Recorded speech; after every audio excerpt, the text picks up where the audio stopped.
Should people make New Year's resolutions? People should make New Year's resolutions if they're actually watching this video on January 1st. If they're watching it on December 23rd, they should make December 23rd resolutions. Waiting miraculously to when the calendar flips to start making your life better is silly at best and pisses me off at worst. And so whenever you're watching this, because it lives on the internet, and thus that means you could watch this on June 17th,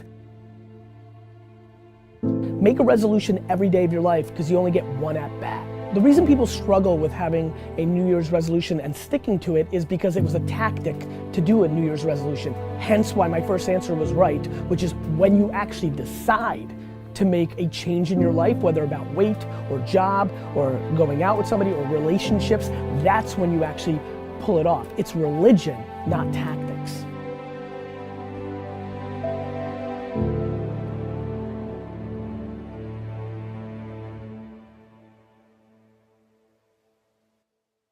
Statistics show that 95% of the people that actually made a New Year's resolution have already broken it by today.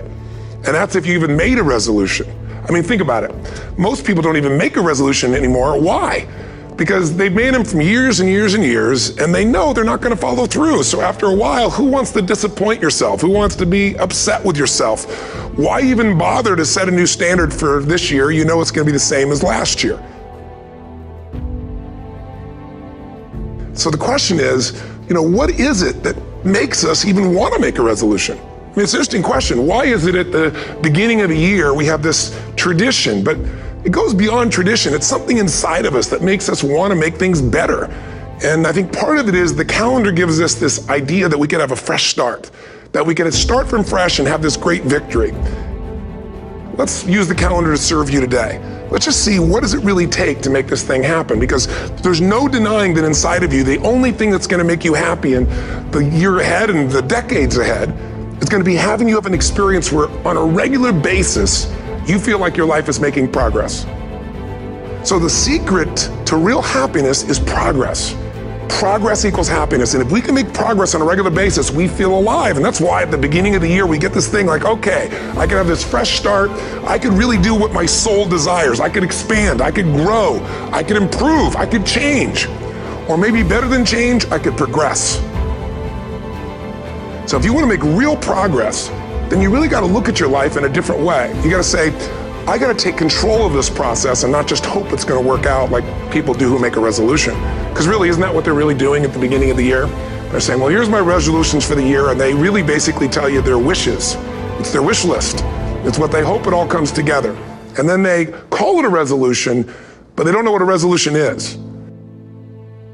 When you resolve something, to have a resolution is to resolve it. When you've resolved, this is how it's going to be. That's when you cut off any possibility except the thing you've committed to. Make a resolution every day of your life because you only get one at bat.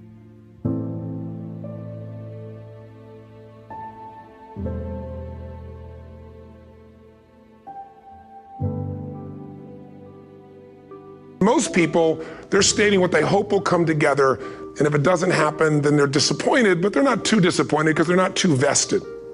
What does it take to successfully create a lasting change in your life? To not only have a New Year's resolution you follow through on, but really have a lasting change? Well, the first step for lasting change is very much like making a New Year's resolution. Fundamentally, it's the same. The first step is you got to have a vision for what it is you really, truly want. I mean, what are most people's New Year's resolutions? I'm going to stop eating sugar.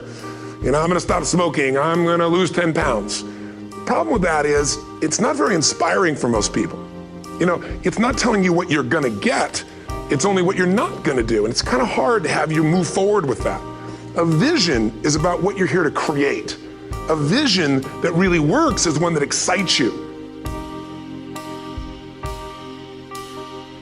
If you say, well, my resolution, my goal, my outcome for this month, this week, this year is to lose X number of pounds, that's okay, but it's not very compelling. It has to be a compelling vision. It's got to have something that has the power to pull you, not something you have to push yourself to do.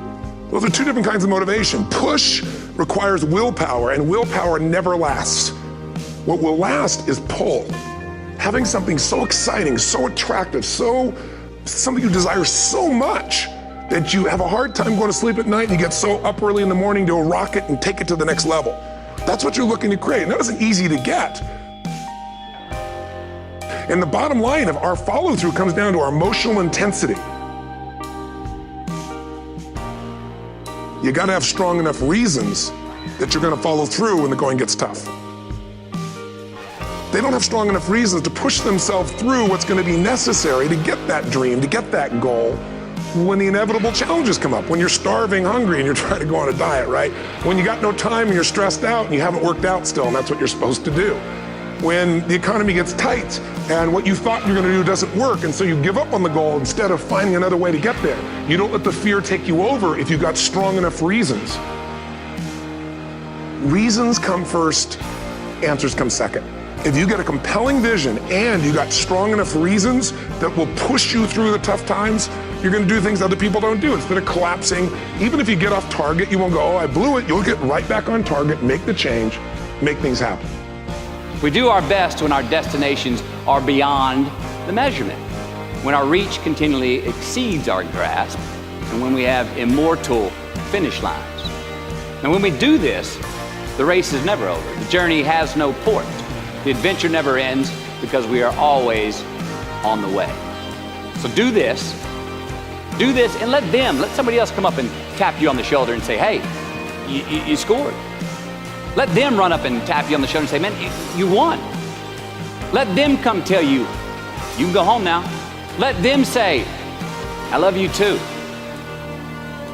Let them say, thank you. Take the lid off the man-made roofs that we put above ourselves and always play like an underdog.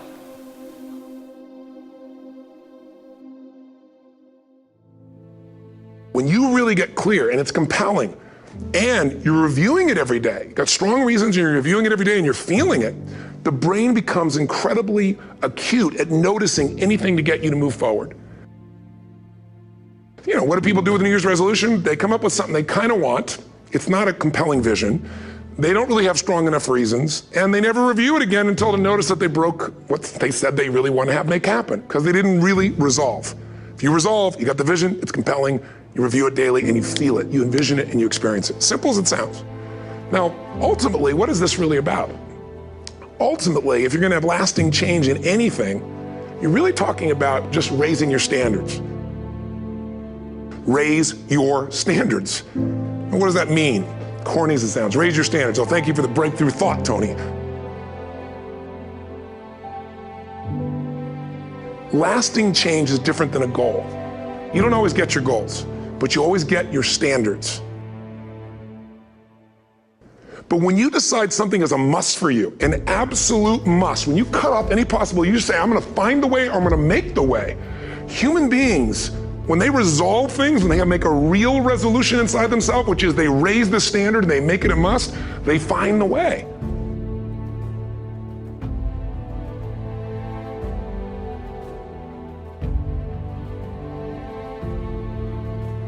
If you said to me, well, I'm really going to work hard to stop smoking, but I've been a smoker my whole life and I am a smoker. I know your days are numbered. You're going to be back smoking cigarettes again, because we all act consistent with who we believe we are. I tell people the strongest force in the whole human personality is this need to stay consistent with how we define ourselves. If you define yourself as somebody who is really conservative, you're not going to be crazy and act nuts unless you're really drunk or something, and then you can say it's the alcohol, when it's really just you finally getting permission to be yourself. The alcohol is your excuse. If you're a really crazy person, you act crazy, outrageous, playful. You don't act conservative because that's not who you are. Very often people say, well, I can't do that. I'm not that kind of person. And I always say to people, really, when did you define yourself? I mean, very often we made decisions in our youth or very young about what to believe, about what we were capable of, about who we are as a person, and that becomes the glass ceiling, if you will, that controls us. Willpower doesn't last, but rituals can last a lifetime. I bet you have some rituals in your life right now you've been doing for years, even though some of them don't serve you. I'm just saying, wake yourself up. If you want a new year and a new life, you don't need to start on January 1st. Start today. Start with this little video. Listen, how's your new year coming out so far? When did you define yourself? I mean, really, how many years ago did you come up with what you could and couldn't do in your life? How many years ago? Most people, if they really look at how they're living their life today, it's based on a set of standards, a set of beliefs that they made choices about 10, 20, 30 or more years ago.